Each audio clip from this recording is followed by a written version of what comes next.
Hello, my name is Matthew Marvin. We're Justice Junkies. Just for you guys who don't know, I've got a degree in business. I'm gonna show you guys real quick before we introduce our guest what I've learned in business. Lana, can you give us an intro? You want me to give you an intro?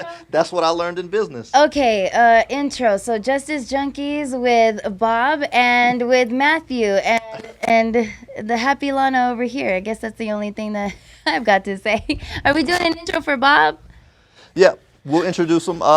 This is Bad Bob Bad Bob. from Fight Junkeez. Excellent show. Love the show, man.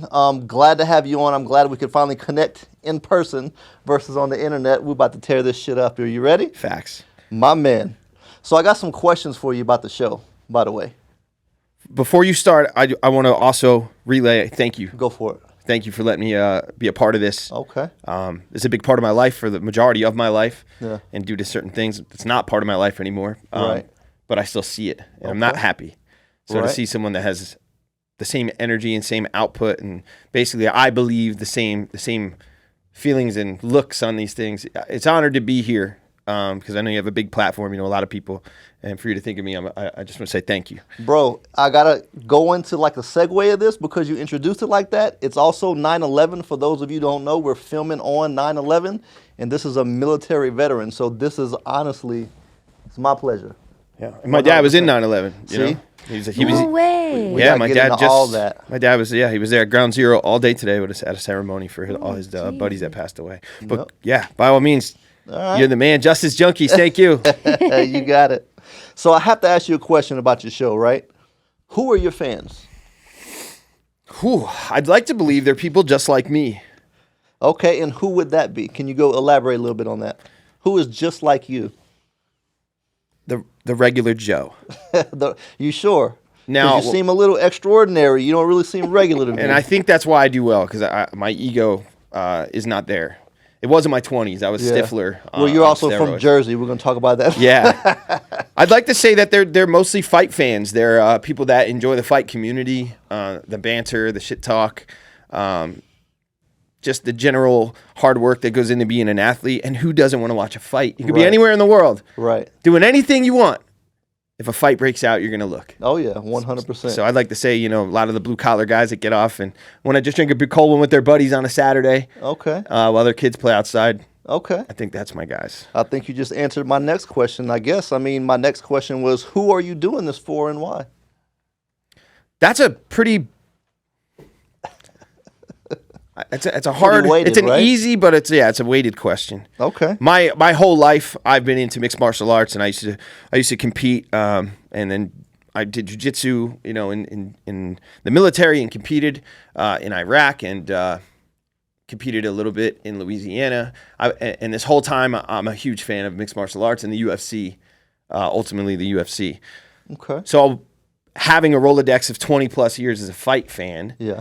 posting about all of this stuff, and then randomly being asked by a mutual friend we have to come host the show. It was the first time in 37 years that I could do something that I genuinely have a passion and a love for as a job. Okay. See, you answered my questions ahead of time. My next question was, how does it make you feel when you produce this content? You want to elaborate any more past what you did? Or let's Yeah, it's get to the next unbelievable. one? It's unbelievable. And when I say unbelievable, it's because it's very cliche, as we all know. It's almost fucking cheesy for people to say, if you do what you love, you're never going to work again. Right. Like, how many times have we heard that shit? So many times. But it's true, you know, and I put so much more time and effort into Fight Junkeez than what's seen. I'm talking, I mean, it's almost never ending because now our office is in our hand, in our phone. Yeah. But it doesn't feel like work. Yeah. You know, and until my wife's like, get off the goddamn phone. Hello, which she doesn't do a lot, but I'm very scared of her. Until she does that, like, it's just what I would be doing anyway. So Okay. I love it. And people like me that have the things that we'll probably get into the demons I have. I have to be on Yeah. because I can't sit still. The devil, he likes when I sit still. Yeah. Oh, yeah. Idle hands. Yeah. So, what is it specifically that attracts you to fighting? Is it the technique, psychology, the strategy, the training that goes into it? I think the attraction to fighting was that I'm a 6 foot, 10-pound tatted up war vet, but that's just the exterior. And the inside, I've always had a lot of fear. I've got bullied as a kid a lot. Some of it very well earned, you know. But I was always the smaller in stature, skinny kid. I still got chicken legs to this day. And seeing the most violence you could ever see in combat, I've always drawn to, well, what happens if your gun jams? What happens if you're not trained? Always gotta have a backup plan for the backup plan. Yeah, and I love Jean-Claude Van Damme growing up. You know, that was my Lionheart. Yeah. All his movies. Steven Seagal. I mean, that was our era. We're basically the same age. You know, how could you not? I'm trying to get one of the 3 ninjas on my show. Yeah. You know, Colt. Yeah. Okay. I just love it. Yeah. Yeah. All right. So next question: what attracts you to slap boxing? Oof. You know what? To get real and honest, because I could say, yeah, I'm trying to get clicks and this and that. I'm trying to get on Dana's good graces, and some of that would be true. Yeah. But at the end of the day, being 37 with a bad back and a gut and have no cardio and I'm out of shape now, I can relate to these people. Yeah. If I see some heavy dude that's got a little bit of a beard and he looks like he's drinking some Budweisers on Sunday, I'm like, that's me. Yeah. If he can do that shit, I can go smack the shit out of somebody. Yeah. So my only problem with slap boxing is, right, I don't think they do enough story building. Like the guys who do the slap boxing, I've never heard like backstories on them to do like character building. You know what I'm saying? So to me, that would be something I can improve. And also, at any given time, bro, I could turn on Facebook and watch black chicks slap wigs off and makeup fly. You know what I'm saying? So it's like, so if you were ahead of slap boxing, what would you improve? That's hard to say. The production, I'd say, is key, and they have that dialed in because of the team behind the UFC slap. Power slap is where it is now because of the production and the preciseness of knowing how to build a company and get the output out there. Okay. I would like to, personally, I want it, like you said, story building. I want to see the kid in Louisiana who's at a crawfish boil talking shit with his friends playing dominoes. I want to get to know these people a little more. I know that they had him in the house, just like The Ultimate Fighter, which is dope. But a little more of what, and granted, it's a new show. I'm sure they're going to get there. They got to build out the stars. I have like 5 or 6 of these guys that follow me. They're going to come on the show. Friends with one of them, the black guy who said, that guy, I got that dog in me. I think they should travel too. The Apex is just a perfect incubator for what they want to produce. So everything's already there. It's their house. Yeah. But I'd like, let's go. It's not just guys that are signed. Take some power slap guys. Go find some fucking nutty, crazy, juiced out dude in Russia. Yeah. You know, drink a couple shots of vodka. Story build a little bit. Yeah, right? do some wild shit. Into a little bit more, right. But they got to be more corporate because, and obviously it's working. Yeah, but I mean, still, like, we're about the same age, right? I mean, I think that's why WWE fell off, bro, because there was The Rock, there was Stone Cold. They had such good stories in the beginning, and then now it's like male dancing. It's kind of like shit with no story, on my opinion. You know what I'm saying? Like, how do you feel about that? I think that wrestling, and you're right. That's such 38, good 37, when we grew up, we had the pillows that we would wrestle. We had trampolines at our friend's house, and we'd beat the shit out of each other. Yep. Wrestling at that time was all we had in regards to a combat sport. Right. I think that mixed martial arts is what killed WWE. You know, when I was a kid, I didn't like UFC when I was a kid. Like, it was too boring to me. It was too slow. But now as I'm older, but you got to think when we was kids, I guess the adults were always watching it. So is it like an age group thing for UFC? What do you think about? Yeah, it's like Santa Claus, right? Yeah. We all believe in Santa, and then we get a little older and we realize it's all bullshit. Yeah. A beautiful pile of shit, but bullshit. And when I grew up, got a little older, and I realized that WWF was bullshit. Yeah. I wanted to watch people really go in there and fight. 100%. Yeah. Yeah. Okay. So also something we got to talk about. You from Jersey, right? New Jersey. Yep. Okay. So can you tell me a little bit about the changes you've seen over the years in Atlantic City? Oh God. Holy shit. Oh my God. When I was a kid, my grandma, Atlantic City was like Vegas back in the day. Beautiful. You could go there, walk the boardwalk, have a nice dinner. It was a really nice place. Yeah. when I was in high school, 99, 03, it was still nice, but like I remember, this is how I'll describe it. I could buy a 40 at 16 years old there and get weed from almost anybody. Really? And no one gave a shit. Yeah. Because it was the hood. Yeah. The same as Asbury Park. I had a friend who, when I was coming back from being overseas for so many years, was like, hey, I want to take you to a dinner in Atlantic City. Yeah. And I was like, oh, I thought you were sober. You're still a drug addict. I'm not, like, jokingly. Yeah. Because that's how bad AC was. Yeah. And he was like, nah, they gentrified it. You haven't been there. It's gorgeous. Okay. A lot of the Hasidic Jewish community and the LGBTQ community put a lot of money in. And now it's like, it's beautiful. Yeah. But it's not. When I was a kid, it was, you buy crack over there, for $10 from your grandma. It was bad. Real bad. Yeah. All right. So, which I guess kind of leads me to my next question. Did you have PTSD before the military? I can say that looking in hindsight, I probably did from the divorce that my parents went through. Mm-hmm. I have no, and I truly mean this, I have no memory of my mother and father together except for my dad holding me in one arm and my brother in the other, screaming and crying, please don't take the kids. Yeah. And my mom got in a van and left. That's the only memory I have. And my dad raised us with my grandma. So I think PTSD started at a young age. That's probably why I'm on my third marriage. Yeah. Because abandonment issues and needing a woman in my life and always feeling like I'm not good enough and giving too much love and not having enough self-love. Yeah. And thinking I have to, I've had a lot of people say like, man, you always had the hot chick. You've had tons of girlfriends. How come you're never just single? You're always in a relationship. I think that's why I've always just been missing something. I tried to fill that shit because of the post-traumatic stress of being a 7-year-old watching mommy bounce. Yeah. And she just, my mom's like a third cousin to me. Yeah. Yeah, she's, Understandable. Is that sounds like it could be a reason, right? Yeah. Yeah. Right? Yeah. Cool. So, do you remember a time when you couldn't make a left turn in Jersey? Oh, how do you know about this? Hey, I talked to people in New York. Holy shit. They got questions for you on here. That's so funny. So if you don't know, I'm going to explain. In New Jersey, it is the state of the biggest, longest U-turns in the world. There's no left turns.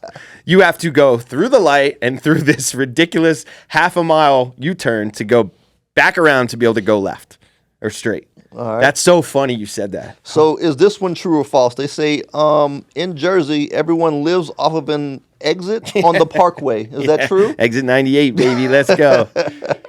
Yeah, because the parkway goes from I-95, like exit 98 right there. Well, the parkway goes all the way down. Yeah. But, New Jersey's pretty much linear. The parkway goes right through the whole thing, kind of like a straight line all the way to past Perth Amboy to right up to Newark Airport, which then it turns into New York. Yeah. So, I don't got to say where you're from. You tell me the exit, and I'm like, oh shit, that's Wildwood. You're South Jersey. Or 98. Oh, you're, that's funny. He's talking about exits and U-turns and shit. How do you feel about Bits Lombardi? I know some people that would passionately answer that question, but I'm not too big on any other sport or anything outside of the UFC. Okay. To be honest. Which is better, North Jersey or South Jersey? Central Jersey, baby. Where is Central Jersey? Because they say it doesn't exist. They say there's no such thing as Central Jersey. When they talk about pork roll, egg, and cheese, then you go north-south. Central is where I'm from. I'm from the Jersey Shore. Okay. So Toms River, Lakewood, Jackson, where they film the Jersey Shore, the show. Is Jersey Shore God's gift to man? Not if you're from Jersey. Hey, no offense. I'm not going to say who, but I'm friends with people from the cast. So I love you guys. I was just about to ask you, how do you feel about the show being from Jersey? I think it put us on the map. Certainly brought me home because they started filming in 2008 and I was in Iraq. Yeah. So hearing about this show that was going on and then getting to see episodes while I'm overseas because I was in Iraq deployed out of Germany. So I was gone for like forever. Yeah.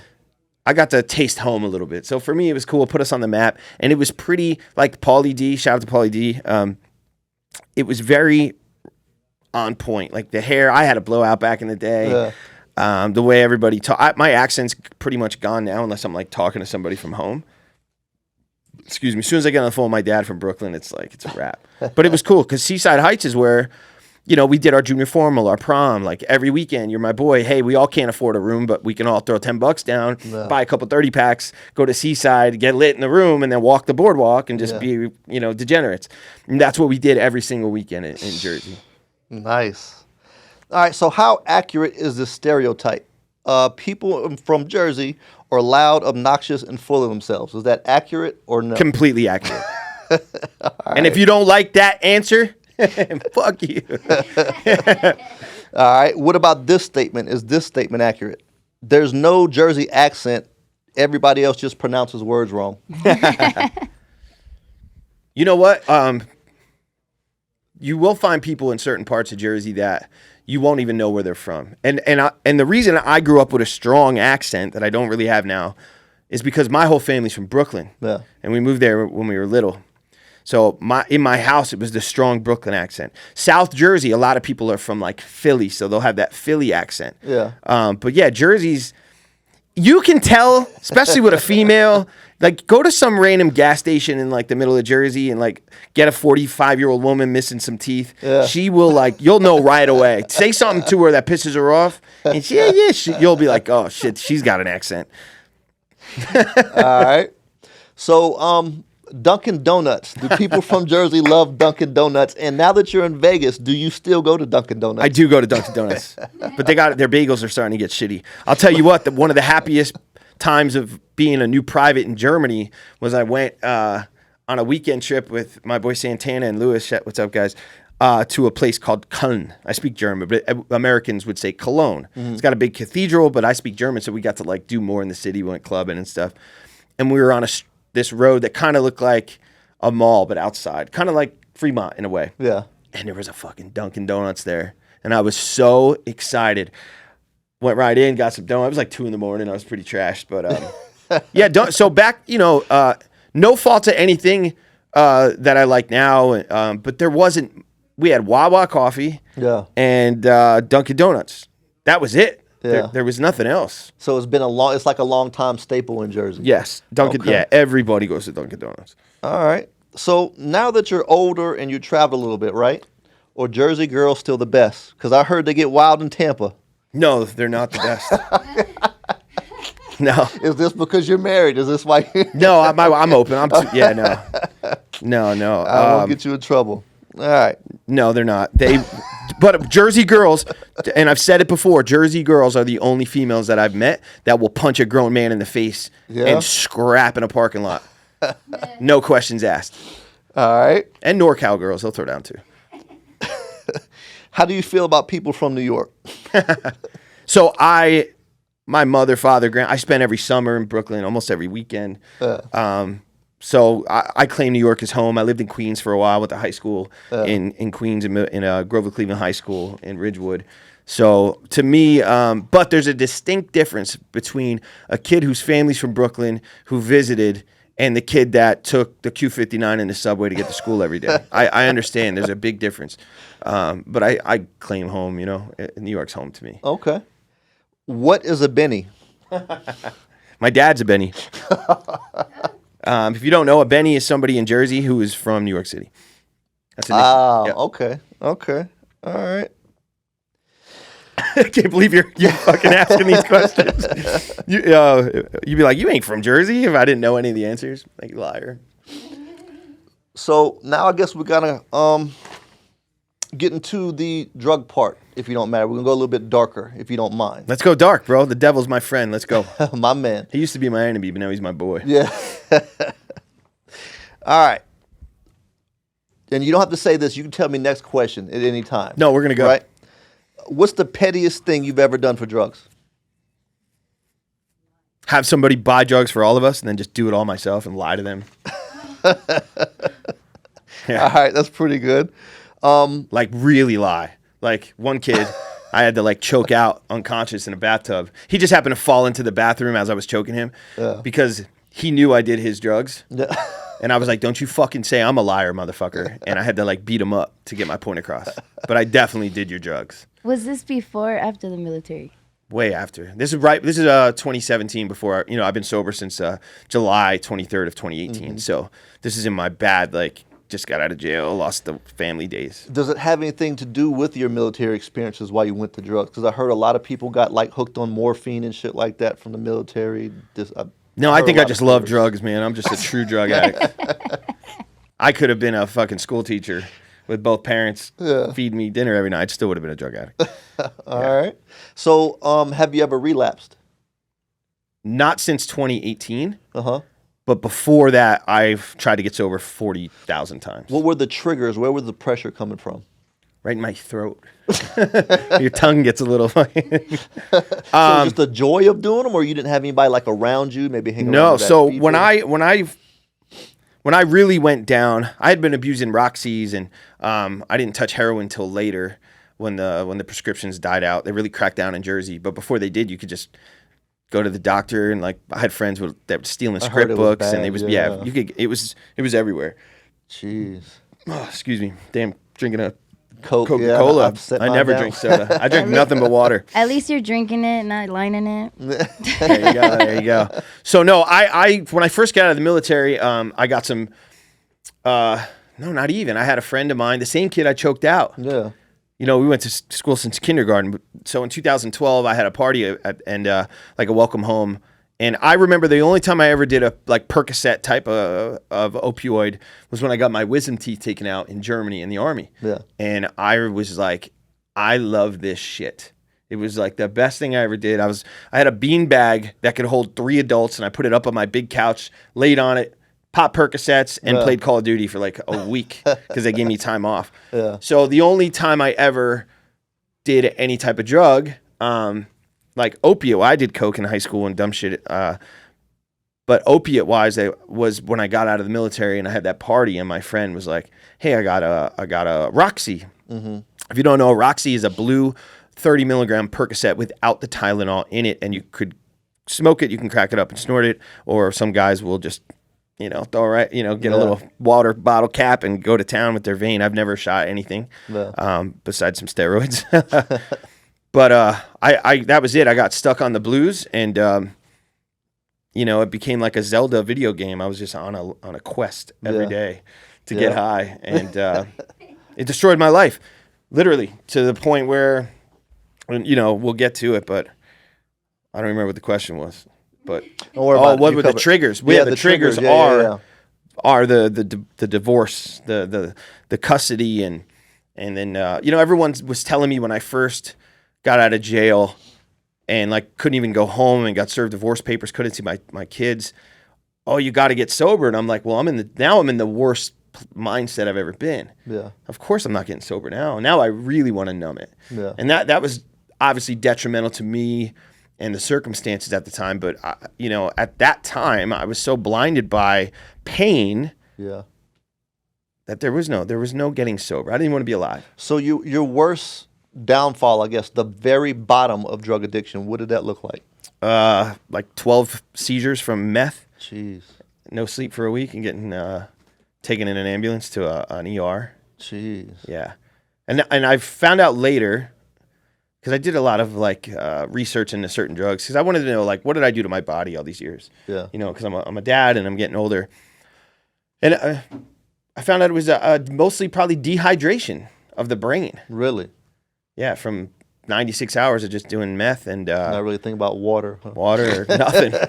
Yeah, meth is crazy, man.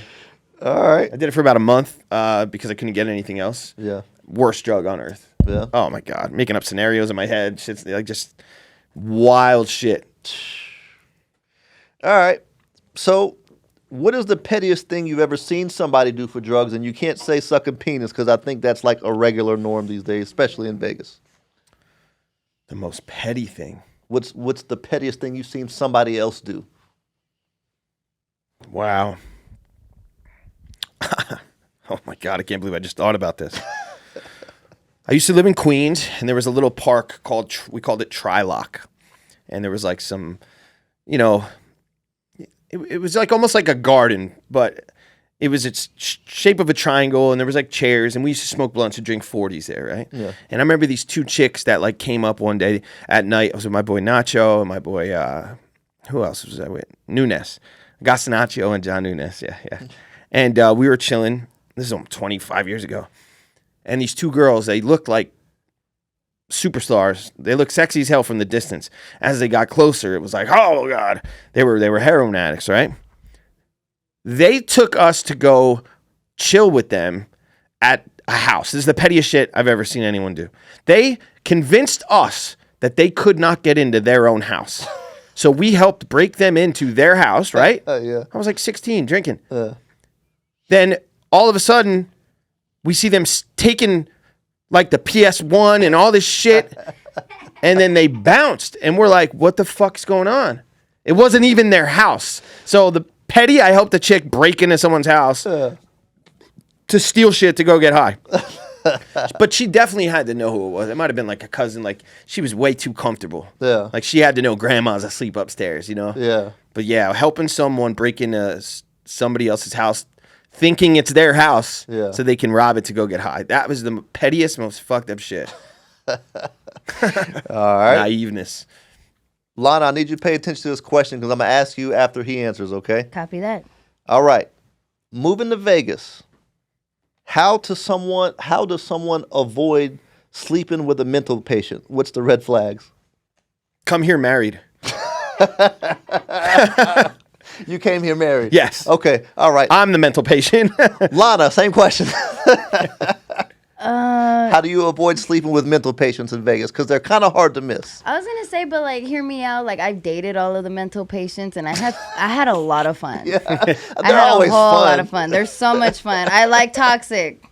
So if you meet me, I'm the red flag. I'm the mental patient that you're dating. That's Same. but I will say, to add value to that is, now that this is my home, there is literally two worlds in Vegas. There's the people who come to Vegas because it's Vegas. And then there's people who live in the suburbs 30 minutes away, who go to T-ball with their kids and have dinners. And the Strip is the last thing on our mind. Yeah. But people just, for some reason, cannot fathom the thought that Vegas is anything else besides drugs, sex, and gambling. What's the craziest shit you've seen here, like drug related? Like, have you had a tweaker break into your garage and No, I smoke? watched a hooker smoking crack. So I drove. ready? I used to drive. Bro, listen, I used to drive Uber at night, and if you guys know, you'll know I'm not bullshitting. If you know Vegas, a couple years ago on Tropicana. Tropicana. Yeah, there was a bunch of street. What do they call it? Street? I don't want to disrespect them, but yeah, a bunch of, They call it the Workers. Tropicana trap. yeah, Because that's a bunch where all of the fucking girls go. whores Yes. sucking dick for money. Yes. But it was right by the Burger King. Yeah. And I like Burger King. Yeah. And across the street now there's a Starbucks. But there's also an In-N-Out. So I'd always end up in that area for some reason. Yeah. And I would see this shit. And I would literally pull over, video my wife. I'm like, yo, the hookers are fighting. We watched, me and my wife, no shit, you can ask her, 20 minutes on FaceTime, watched like 40 hookers fist fight in the street. And then at one time I saw some like dope ass nice BMW. Yeah. This is when I knew no one gives a shit about what's going on in Vegas. This is like 2:00 in the afternoon. I forget where in Vegas. And this crazy Hispanic guy gets out, tats like us, big old chains, and he starts chasing this woman who had to be a street worker down the street, threatening to like murder her. Yeah. And bro, there's tourists, people walking. No one gave a fuck. And I'm like, he's gonna kill this chick. Yeah. Shouldn't we help? Probably do something about it. I don't want to get stabbed, but yeah, when people are chasing, and he parked his car in the middle of the road, and just left it, and chased a hooker down the street, screaming, "I'm gonna kill you, bitch!" And no one batted an eye. That's when I knew we're in Vegas. Before you moved to Vegas, where did you live before you moved to Vegas? Oof. So, I was in California. Okay. After I cleaned my act up and got sober in Louisiana and Southeast Texas, because my kids were being held over my head and I was going through so much depression, my father and I decided that if I stayed there, I would probably eat a bullet or overdose. Yeah. Or relapse. So Vegas wasn't too much of a culture shock for you. No, especially growing up in Jersey, Yeah. in New York. I worked in Manhattan for a few years. So I came from like the San Francisco area to Vegas. Okay. With my wife during COVID. Yeah. We had a big fifth wheel. Okay. And we came just, and we stayed for almost a year. Yeah. And then we went to Texas, did the custody stuff. And then she got pregnant and we moved back to California for the baby to be around family. Okay. And then we got here last March. I moved a lot. Yeah. I moved like 7 times during COVID. Okay. Yeah. Probably, I think it was like 52 I counted recently that I could remember. I moved like 52 times since 9/11. Jeez. Because when 9/11 happened, my dad was gone for like 6 months. He was in the pile. And then he was so fucked up that he was a zombie. They put him on all these meds. He was drinking every day. My dad died that day. His soul. His partner he called Maurice Barry and says, "Hey, I'm at the Yankee game. Can you work for me tomorrow?" Yeah. And Maurice Barry died on my dad's shift. Yeah. With 37 other guys that I grew up with. Because my dad was a single dad. I grew up going to these baseball games. Yeah. So my dad basically became a zombie, and his girlfriend at the time was like a nurse, and they convinced my dad to move in with her. Yeah. But I'm the outcast, and she had kids. So everybody got a room. I slept on a shitty old futon in the dining room with a curtain, and that's when the drugs started. Yeah. Yeah, Okay. So, man, and we're jumping get me forward. deep over here. Well, it's not done yet. We're jumping forward, but I have Yeah, to ask sorry. you this question now. It's a good point. You said your dad died that day, right? So let me ask you a question. Was there a day that you possibly died, and was it military or was it drugs? Was it both? Yeah, provable on paper. March 11th, 2008, about 9 p.m. Yeah, my truck got hit. I got blown up. IED? IED. Don't know how I'm here. I've seen people die from much smaller blasts. Yeah. And we did after we did a battle damage assessment in the report after looking at the truck when I got out of the hospital. If the blast was any smaller, I would have died. Yeah. Really? Because I was up in the turret. So when we used to, it's hard to paint the picture, but when you're going through a city, back when I was there, they had the Al-Qaeda, whatever you want to call them, had what's called RKG-3 grenades. Okay. So think of a grenade that looks kind of like a water bottle or a wine bottle. Uh-huh. And at the end of it has like a parachute, but then there's a suction and like thing on the end. So they could throw it, it would fly a little, and it would stick to the armor, and it would pierce through the armor and kill everyone inside. So it's like napalm, but with a backpack or Yeah, so they were effective because if we're going through like a city, like just imagine going down closed quarters. Drive downtown Vegas, Okay. old Vegas, and you see like all the people, because there's thousands of people walking these market streets in Iraq. Okay. So and then you got buildings and buildings. So it's like driving down Fremont, basically. Yeah. Wow. And in the alleyways, these guys would sit. Yeah. And they would just chuck these fucking grenades at the trucks, and they were killing our guys. So when you get somewhere, there's a unit that was there that we call, they rip you. Yeah. So that you go on patrol with them for a week, and then they go home. The day before, the squad that showed us to crit got to go home. The guy, the staff sergeant that was briefing us, I don't know his name, he lost his leg. Jeez. 100 feet from us, and we got into a pretty big firefight. Welcome to Iraq. But he did a whole 15-month deployment, and the day before he was leaving, lost his leg. Yeah, it's just, some people lose a lot, and I've had a lot of friends lose their lives. But what was I saying? If it was a smaller blast, it would have died. So if you don't know, when it comes to a blast, it's gonna kind of go off, and then you're gonna feel it. So I was told that I was hit by 2 155 mortar rounds. Did you get knocked out? You don't remember? I was out for like I don't know, a couple minutes. Yeah. I remember waking up to me saying, "Check, I don't want to die." You all right? Sorry. Yeah, no, it's all good. I didn't die. I'm good. But yeah. But that had to change your mindset. No, though, but right? I remember pulling my vest open on my back, covered in like soot, and asking Sergeant Moreno to like check me for bleeding, because you don't want to bleed out, you know. Yeah. Fuck. Sorry, this is what I do. No, it's good. It's I good. should've warned And you. no, I knew it. Yeah. I had a feeling, man. I don't ever go this dark. You know, but it's good. It's good. You know, and you guys need to hear it, man. A lot of people forget 9/11 is just another day we talk about once a year. What the fuck is that? Right. You know, we forgot what happened in this country and all the heroes that died, and all the veterans that are out there homeless and all the money we sent overseas. Don't get me started, but like, yeah, that's real shit I went through, and a lot of my friends, you know, died going through the same shit. You know, Yeah. but if the blast was smaller, I wouldn't have got knocked into the turret, into the truck, because I was standing up. In close quarters, we would take our gunner's rifle, and we would stand up and kind of all go like, we called it Trojan for protection. Yeah. And we'd guard each other. And I remember it was a wild night. We got time, right? Can I get into like how I got hit? Go for it, You bro. got time. Go for it. So the night before I got put in the hospital, we were like any other day on patrol. Actually, I don't think I was with them that day. I think it was a different squad. Same platoon. So we lived in what's called the Tikrit Birthday Palace. If you've been to Iraq, you know what I'm talking about. It's in the middle of Tikrit, shithole.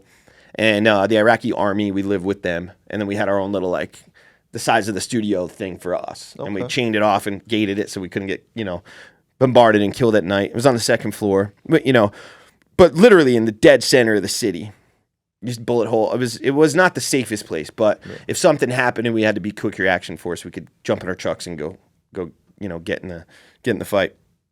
So the day before, these motherfuckers, I'll give you that, Al Qaeda guys, fucking, you know, I don't even have any hate to these people now. I have so many Muslim friends that I love, and props to you guys, because I would have tried to kill you too if you came to Jersey. So it is what it is. But they were putting fucking IEDs in the palm trees. So they blew up an IED the day before, and then the next day, my squad leader at the time, Sergeant Lawrence, shout out Sergeant Lawrence, crazy Marine who got re-enlisted to go back into the military after 9/11 so he can go fight.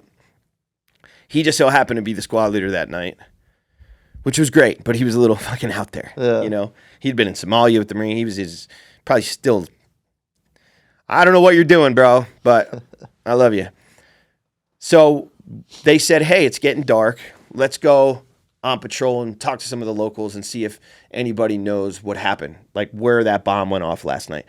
Because a lot of the times it's makeshift bombs, you know. Heard it was like in trash cans, Coke cans, they Everything. put them in everything. But the timing's not always there. So if they hit the selector switch to blow us up, you know, a lot of times they miss or they misjudge it. Yeah. The day before they misjudged it. And they didn't have those bomb sniffing dogs or the robots then, did they? Or We had canine and I don't know. We didn't have. Yeah, No, the there was robots? a lot of stuff, but we didn't have all that. really? We had canine a couple patrols that we knew. Like there were some nights that were so bad we put tourniquets on our thighs and arms Just in case. just in case, or we'd put an IV in and then tape it off. Whoa, I just got the fucking chill. People don't know what fear is, man. Yeah. That's why I'm so happy all the time. 'Cause So- fuck, dude. So- I ain't scared of shit now. That's scary. That's what I was going to ask you. So, are you afraid of death anymore, or like have you accepted it? And then I know I'm you very also scared have of kids, death. I'm and that so scared of death. probably affects it. I don't know if it's a post-traumatic stress thing, but I think about death every single day. It's a part of my anxiety issues. I'm always going to die. Yeah. And I've been to the hospital probably since I've got out 50 times thinking I'm dying, and they're like, you're fine, relax. Yeah. But now that I'm sober, I don't take Xanax. I don't do anything anymore. Yeah. No weed. No, I tried it. I can't. Yeah. I get anxiety. Actually, to get real deep, you want to get deep, you're not the only one. Don't think I'm nuts. I have homicidal and suicidal ideations when I smoke marijuana. Really? Like intense. I have to leave the room Okay. because I'm scared that I'm going to hurt myself or somebody. Maybe you should sit in the graveyard and smoke. Yeah, maybe, because everybody's dead, right? Like, But that's a big thing that a lot of veterans, especially people that were in combat, deal with is the ideations and the crazy thoughts. I've had them for 17 years, so I'm just kind of know that it's just a thought. If you're a new veteran who's been through some, or a military police, and you've taken a life and you have these thoughts when you grab a knife to make a peanut butter and jelly sandwich for your family, you're not going to hurt anybody, and you're okay. You're not the only one. And I'll explain how I got through it. I was in the psych ward, self-admitted a few years back. And the doctor said, when I told him that I have bad thoughts like that, he was like, "You're okay. That's normal." And I'll never forget. And if you're a veteran and you can relate to this. This is what the doctor told me, and I'll never forgot it. He said, "There's a difference between thoughts and capabilities." Mm-hmm. I was on like the 7th floor because they lock you up there, Yeah. And he said the difference is like you could look at that window, and you could have the thought of, "I'm going to jump out of it and fly. I'm going to jump right through the fucking pane of glass. I'm going to fly away." But are you capable? But are you capable? Yeah. So a lot of us veterans who have these ideations, they're just a thought, like any other thought, and they only become more when you continuously think about it. Yeah. Like it's like if you stub your toe. Yeah. I'm not going to think about stubbing that. I stub my toe for the next 24 hours until it drives me nuts, and I'm yelling, "Why did I stub my toe?" Because if you think about anything in a negative way, but it does happen. It doesn't happen a lot to me anymore, but I used to feel very weird around weapons, and but it's normal. It's okay. Yeah. Nobody's gonna hurt anybody. Yeah. It's just a part of the post-traumatic stress from being in combat and being behind the trigger. And I tell people, because I say, "Have you ever killed somebody?" And I tell people, think about all the times I didn't have to, but I had to process doing it. Yeah. Oh, that got me. So I got a really... That's deep. This is going to be a deep one also. So for people who have not seen combat yet, is there any way you can prepare for it? Is there any way you can prepare the human brain for it? And this is basically for younger people going into the military who may see combat. Do you have advice for them on how to handle these situations? No. Nothing. No. Because, we see it. We could train for it. But going through it is a whole different animal. There's a smell to it. Yeah. Or you never forget, huh? There's a fear. Yeah. I hate diesel. Yeah. I hate the smell of diesel. Jeez. Garbage. There's just a smell of death. You can't replicate the fear of death. Yeah. And having no fucking control over the outcome. Yeah. The only outcome control you could have is train more, trust your guys, take care of your equipment. Yeah. But nah, there's I thought I was prepared. I thought, damn, I can't wait to go. They killed all my dad's friends. I was such an incubator for hate. I was the perfect person to send over there at the time. Yeah.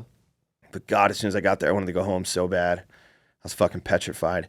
Now there does come a point, and a lot of other veterans will say, like, after I got blown up in March and gone through some stuff, and you hear like, oh, 9 soldiers died in this same general area today, and you're, oh, well, we're going back on patrol in the same area for 12 hours. Yeah.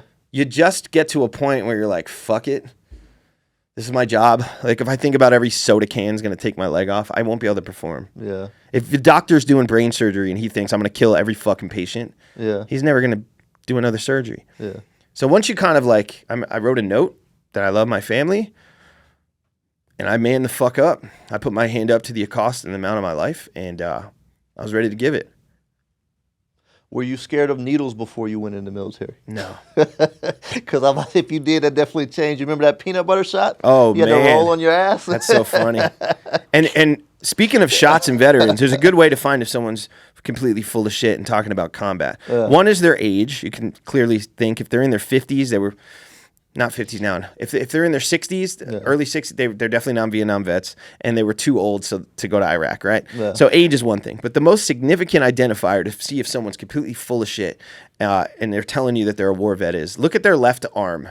On the upper left shoulder. Yeah, I got mine too. The poke, poke, poke, poke, poke. You got to get one to go overseas. What is that called again? What's smallpox? That's right. See it? Yeah. That scar right there? Yep. If they don't have a small, if you ask them where's your small pox scar, and they can't look show at you like you got a dick in your forehead, they're full of shit. Bro, we're jumping way ahead. I gotta ask you this question while it's in my mind though. What's the dumbest shit you've ever got smoked for in the military? Oh, you want to? What's the dumbest shit you did to get push-ups for? Basically, for those who don't know, for completely embarrassing my bunkmate, but I'll break it down.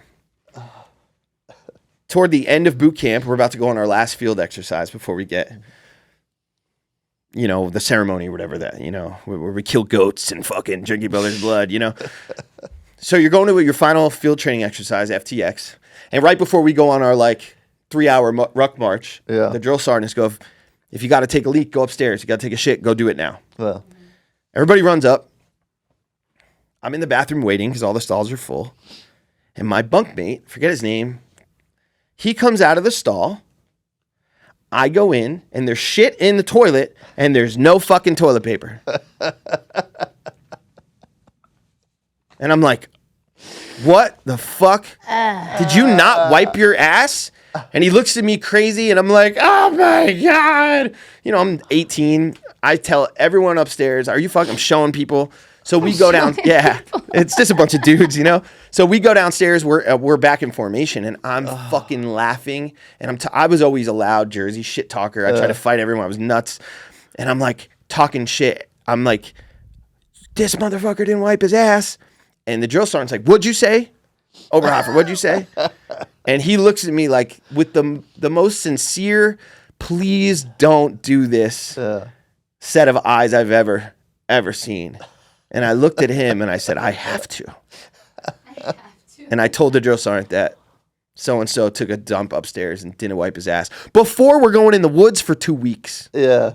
Wow. And because I made him cry and I couldn't stop laughing. It was basically because I couldn't stop laughing in formation.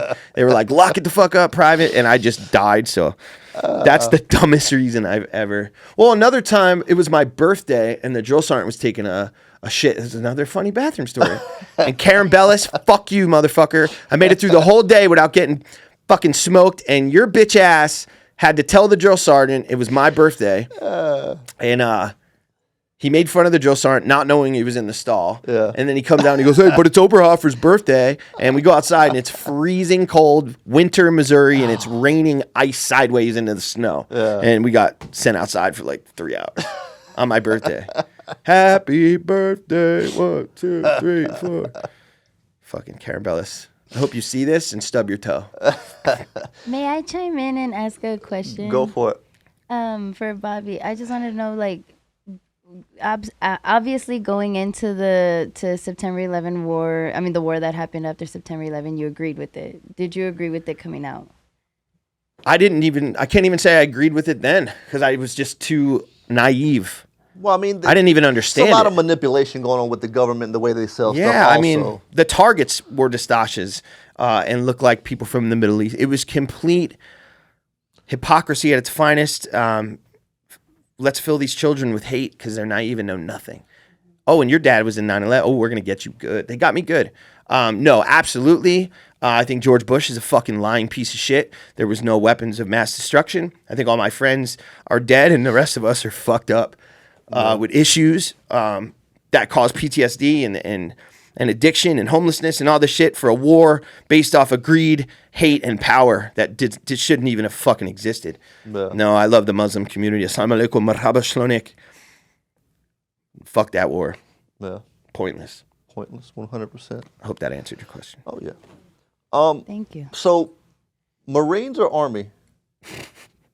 Sorry.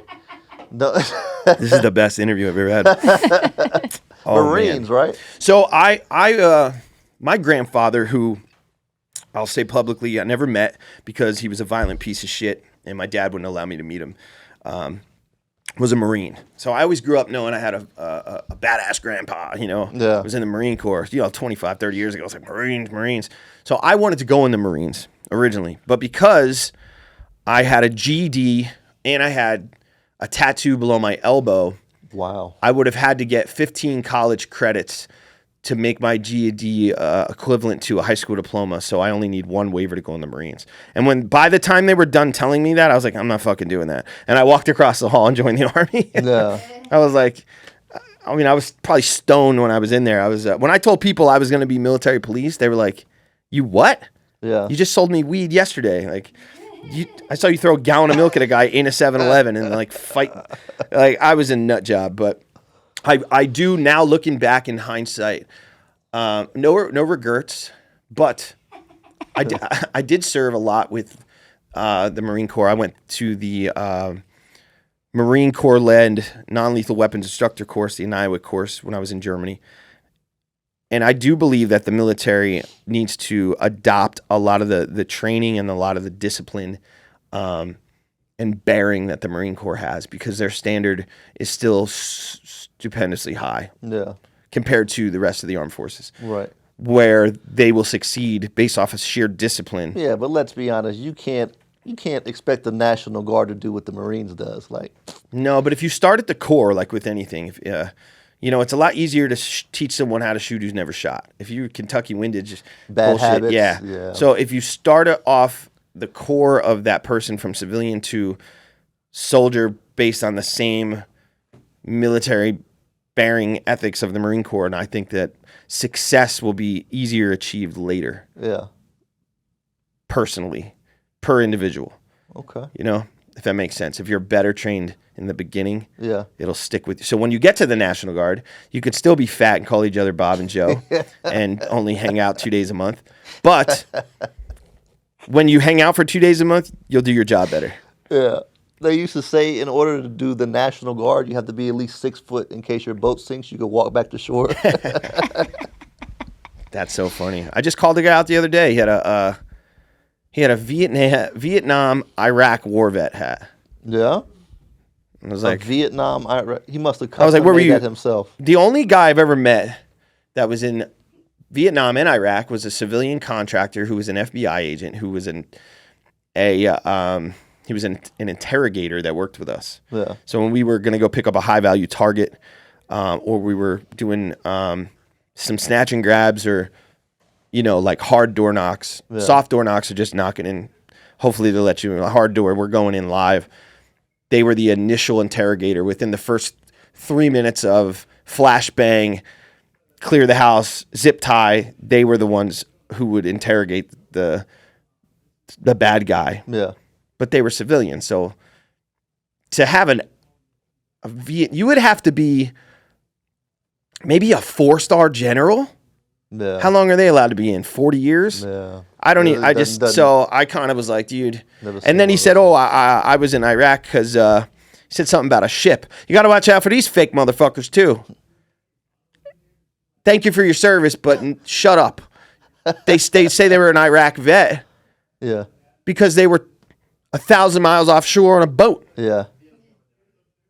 What the fuck? I mean, everybody has their part. I'm just a regular MP. I don't claim to be special forces. I'm not a fucking... no, I didn't have the most motivation. I was a regular Joe. Yeah. But now But people stop claiming to be shit you're not. I hate that shit. But I've seen pictures of you online where you were vested up, you were in combat, right? But then you were military police. I thought, in my mind, right? Yeah, me too. I thought they stayed on the base and you actually went in combat. That's what I thought. I thought you would maybe be guarding the base in Iraq or something like that. But no, they put you out in the city. How does that work? Is just everybody who's there is a body goes? Bro, my dad was an MP. Yeah. He said, go be an MP, get out, you can become a cop or get any type of good job, whatever. And he's like, and you'll just be on the base. And I'm like, that sounds dope. Must have switched.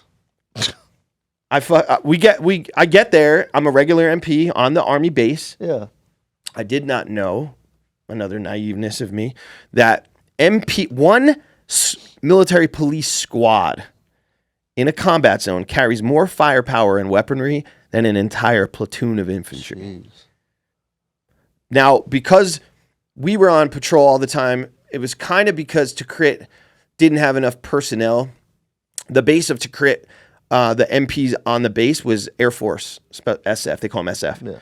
Yeah. So there were military police on the base. They drove dope Ford F-150s that were air conditioned, and I wish I joined the Air Force. Yeah, don't we all? Oh, but Air Force. yeah, no, we were combat landowners because to crit needed more people, and the 1st Brigade, 3rd Brigade combat team, 101st Airborne, was there, and we got attached to them, so they pulled our company because we were the only combat arms in the whole 1st Armored Division. 1st Armored Division's like, it was a lot of comms. The armor was more of like back in the day, Yeah. you know, like World War II and stuff.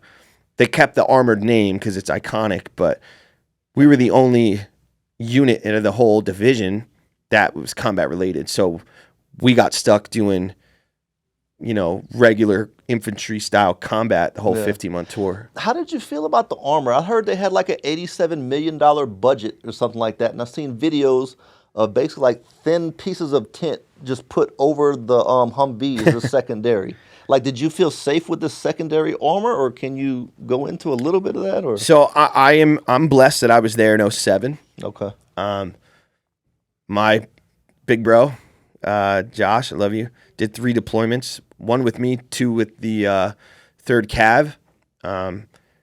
The initial invasion guys had like soft top Humvees, some sandbags at the floors, and there were some trucks that we'd see, like if somebody, their truck got destroyed, rest in peace, whether they, somebody passed or not. There was on every base it was almost like a junkyard. You didn't want to look at it. All the trucks that got destroyed. It was scary to drive by when you're leaving a base to go on patrol, and you're like, God damn, that truck's fucked. But they would go over there and like take some of the armor and slap it on. Yeah. But I was blessed with M1151 up armored Humvees that Okay. the doors weighed 600 pounds. I was good, thankfully, because if it wasn't, again, we wouldn't be sitting here. yeah, I would have been shredded. So the ball, when I say I fell in, Yeah. my turret, I'll find the pictures and send them to you. If any of you guys see this and you have the pictures of my truck, hit me up, please.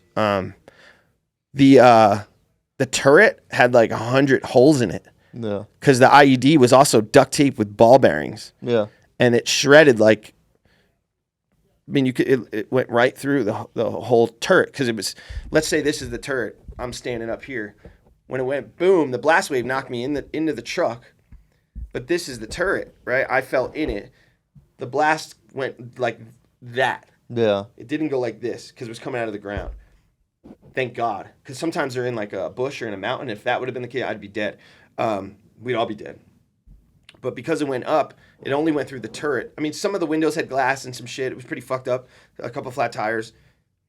But there was like 100 holes in the turret. Yeah. And I had fell in and I'm on my back, knocked out. And I wake up and I can't see. It's, and it was dark out now. So I think the armor's great. Thank you. Thank you guys, whoever made that shit. all right, You could knock a cow out. You could knock over a live big cow with an up armored door. Yeah. I don't know how, but it's possible. So we could skip this question if you want, but this is gonna be another deep question. All right. Have you ever had to stack bodies?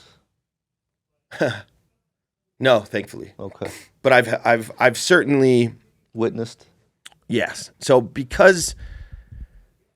So Iraqi army did a lot of the things we didn't want to do. Okay, and they did pretty much that grunt work. Yeah, so I know back in the day, and I'm sure there were some guys. There used to be like kind of like cleanup detail for bodies, but no, we did battle damage assessments that would hurt. Like, I don't even know if I could say. Yeah, it's been a long time. So there was a house one time where we believed there were some bad guys. We'll say, Misinformation. yeah, and That was my next question. yeah, there was a big. We got called out to go support. There was a big fight.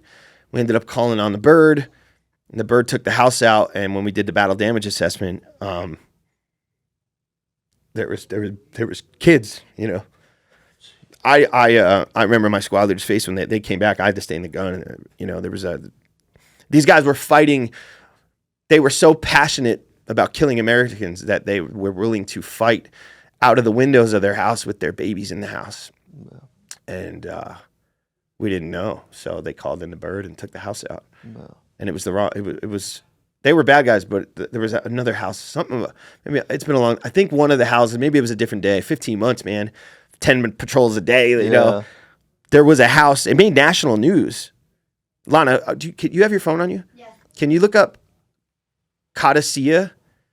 How you spell it? KHA Codicea, DASIA, 2008, Iraq. Codicea, Iraq, 2008. Fox News, like something. Did I spell it right? HADAISA, Codicea. Oh, A-S-A. So Tikrit, Codicea, a little farther down Baghdad, and then above Tikrit, Mosul. Yeah. Where they found Saddam was in the middle of. Is it No, not Codicea. Codicea is north. Put in Wynot, Wynott. Wynot, 10 clicks north off of Route Tampa, is where Saddam was in the hole, and we drove by it Really? Really? And never knew. every day. Huh. But basically, Or they might have found him before. It was in the same time frame. yeah. That's where he was in between. That was we had right outside of the base. We had Codicea, which is a little mud hut area. The kids were great. And then go to the city of Tikrit, and then south of Tikrit, another 30 minutes was Wynot. Yeah. Do you see anything in Wynot for like wrong house got hit by Americans or international? Put an international incident. Why not? Let me look it up. Yeah, because it was bad, and the Blackwater dudes were involved. Doesn't surprise me. Yeah, But basically, people had to die because of misinformation. all the On- time. You know how many times people got shot on their wedding day? Really? Because what do they do for celebratory? I don't know. They run outside and shoot AKs into the air. That's what they do? Well, if we're on patrol and you run out into an alleyway to celebrate and shoot in your AK, what's going to happen? Or you going to get shot? I'm trying to read Every through. Thursday. Yeah, don't kill yourself, but yeah, why not? No, it does. It does say that that it was one of the bloodiest Taliban attacks of the war, but basically that they went into the wrong base and it said American troops were stationed near Qom, and the Taliban attacked the American troops. Yeah. They actually stole, bro, the guys that were up in the towers, supposed to they were sleeping. Really? They took their rifles from them. And they didn't kill them, though? No, just they took did. their weapons? I think they all killed them. Wow. But I remember wondering, like, why do they have our guns? How do they have night vision? Yeah. I remember, So they killed them and took the night vision in the guns. bro, there was a night that we got into a bad firefight. It's a long story. We'll talk about it another time. All right. I know you got a lot of stuff. But I had Your show, bro. we had beacons. We had like IR beacons, infrared beacons on our Kevlars, right? Yeah. So I was on a SKT small kill team as a support gunner with the 240 Bravo. So we got dropped off. We'd walk like 5 clicks to a grid coordinate where they were putting a lot of IEDs in the grounds and killing Americans. So we went out and the sniper team, we set up, about 5 of us, and hung out, drank soda, ate honey buns, smoked, put a dip in, waiting for somebody to put a bomb in the ground, right? The communication, so there's like, let's say you're not a soldier, but you're from Jersey, right? And you want to help Jersey. Uh-huh. So they go, okay, you can help. Like the contractors you talking about? Like the No, they had military? civilians, because every household's allowed one gun. So they had what's called, damn, the soda's gonna be burping. Excuse me. They called it CLC members, so concerned local citizens. Yeah. So for some reason, our intel, like, hey, these guys are going to be on a small kill team, and anybody that is in that area doing weird shit at night is going to go bye-bye. Yeah. Nobody told the concerned local citizens who also thought, hey, let's go and watch that same thing because bad people are planting. Nobody told us Wow. that they were going to be there. Nobody told them that y'all we were was going to gonna be there. So we're literally, I'm laying. Now think about, like, we're on a little bit of a hill. There's a major highway.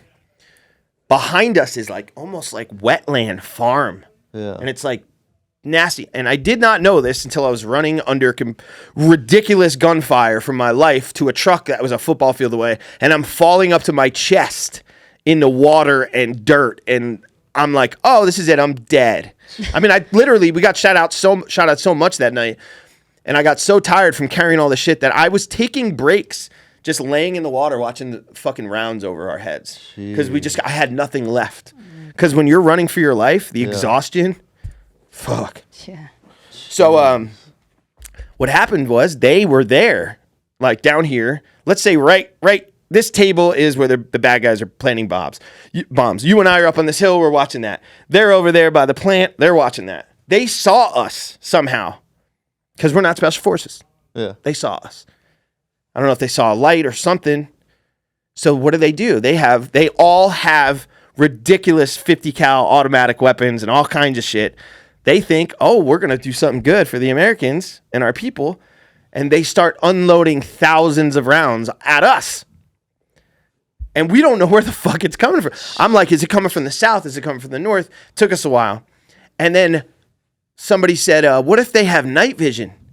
And I remembered on my Kevlar, I had a big blinker that let the choppers know Americans are down here. And I'm thinking, they're shooting at me and my head's blinking? Like, fuck, I threw that shit, man. They asked for it later. Those things are like expensive, you know? I was like, no wonder they're placing their shots so well. Yeah. I'm a great target. I'm blinking. So, yeah. I don't know if that answers your question, but I think we're in here because there was no time, right? We got part 2 show. Yeah, we're fine. My bad. Then never mind. Oh, they didn't tell you? No, let's end it and start another one because we got to get you to do another intro. Yeah. I don't know if I didn't. You're fine. I got one last question before we wrap this up, right? So there's been many times when you could have lost your life and you're still here. What do you think? What is your purpose? What do you think you were kept alive for? My daughters. Okay. And my wife. I think I was here to save her from herself. Yeah. I get emotional. I love her. Okay. Yeah. She's been through a lot with a lot of pieces of shit. Yeah. And she's been hurt. Okay. And she deserves me. All right. You answered that one kind of quick. So last question now, I guess. What was your biggest misconception going into the military, and what's your viewpoint on that now? That we mattered. Everybody's got to learn. I was just about to say that's a dope ass question. I can't wait to hear the answer. I wasn't expecting it to be that easy for him. I was expecting like something deep. Like, I can explain it. That we mattered. You know, one of the most humbling times in my life was that when I one day was an alpha squad leader with chevrons and a bunch of ribbons and foreign awards and combat experience, and I was looked up to as a leader. And 24 hours later, I'm in Jersey in my dad's house, and I'm just Bobby, and no one gives a fuck. Yeah. You go to the gas station, you go out, I don't condone men to have big egos, but in a very masculine position where your life is on the line, ego is what's going to keep you alive. So they build egos. Some of the best leaders have the biggest egos because they're not scared to get up there and speak their truth. But when you get out and you're just Bobby going to Wawa, no one gives a fuck. And then when you got to fight for your benefits, and your treatment of vets is shit, and your friends are shooting themselves in the head every year, yeah. And the families get no help. It's we don't matter. We do matter. We really do fucking matter. And if you don't think you matter, come see me. I'll smack shit out of you. I'll remind you. Jersey coming out. But just thinking that we were bigger, that we mattered more than we did. We're just another number. Yeah. Yeah, just another serial number. We're no different than the night vision. Yeah. Equipment. Right? Yep, that's it. Expendable product. My man. All right. Yeah. Lana, you want to give us an outro so we can go into the second one? An outro? Yep, outro. Oh, what kind of outro? You said you was good at the spot. I didn't know I thought you was gonna ask me questions. I thought he was gonna ask me questions. But on that note, guys, from Justice Junkeez, we according to Bobby, we matter. So I think we're gonna keep it at that. So we matter. Thank you, Bobby, and thank you, Matthew. Bye, guys.